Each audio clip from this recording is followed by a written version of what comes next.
You can double the income your photo business produces while working less if you do things right. So when you're first starting out as a photographer, it's all about getting busier, right? You want to do more shoots because when you do more shoots, you make more money, and that's absolutely true.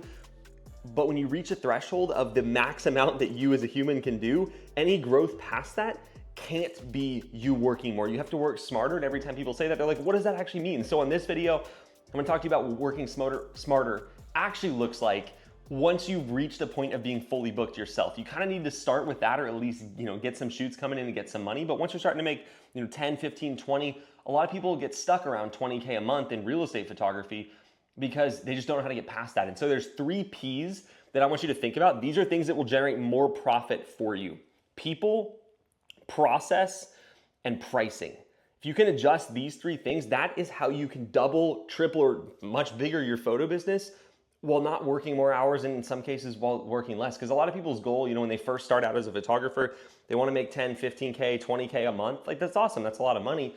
But eventually they want to take that business from a job, a high paying job, and turn it into an asset. And you use these 3 things. So we'll talk about them in order. Number 1 is people, and I think that's probably the most self-explanatory, right? If you get booked up as a photographer, you hire somebody else to do the shoots. And there's a lot that's wrapped up in that, right? But that's ultimately the key. And you can even hire a virtual assistant before you hire a photographer to do emails for you and retouches and stuff like that. So you have to start looking, hey, what are the tasks that I'm doing? And you group them together. So answering emails, booking shoots over text and email, right? Retouch requests, delivering photos. You could bucket those all into an admin bucket and then hire a virtual assistant for $5 an hour, because there's a huge cost of living difference, and have them do that for you. And now you took that whole list of items, that bucket of items off your plate and put it on somebody else. And then you look, hey, what do I still do right now? It's like, well, I go to all these shoots, and maybe because I took something else off my plate, I can do more stuff. I can do more shoots, but you're still gonna max out. So you take those shoots bucket off and you put it on somebody. So people, when you hire people in your business will grow, assuming you hire the right people. So think about that. People is the first one. Second is pricing. This is a huge lever for profit that so many people are scared to touch.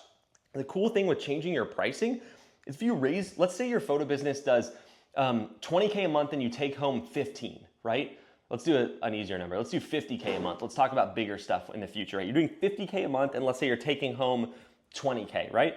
Well, if you raise your prices 10%, you're only increasing your revenue by $5,000. You went from 50 to 55, but your take home went from 20 to 25. So a 10% increase in pricing boosted your profit by 25%. That's literally the definition of a profit lever. So don't be afraid to adjust your pricing. If you lose some clients, it's okay, because you're gonna make more per client, right?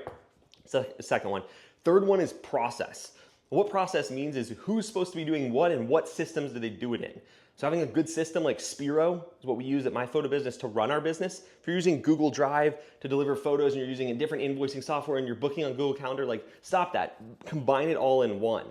So when you get to that point where you're starting to feel stuck, or hopefully a little bit before then, think about these 3 things. People, how can I get more people to help me undo this bottleneck? Process, what do I need to put in place to make things simpler? What am I doing that doesn't need to be done every day, right? And then the third one is pricing. That's how you grow your photo business, how you double your photo business while you cut your hours down, if that's your goal, or maybe you just fill those hours with more profitable things. If you want help implementing these things into your business, you're already doing 10, 15, 20K a month, there's a link below where you can talk with my team, and we can kind of show you what our game plan for working with you would be, like what we would do and how we'd help you grow your business. Then if you're just starting, same link, and we'll talk to you about getting into our launch program, which is where we help people launch their photo business, get paying clients, and learn everything you need to as a photographer. So check those out below.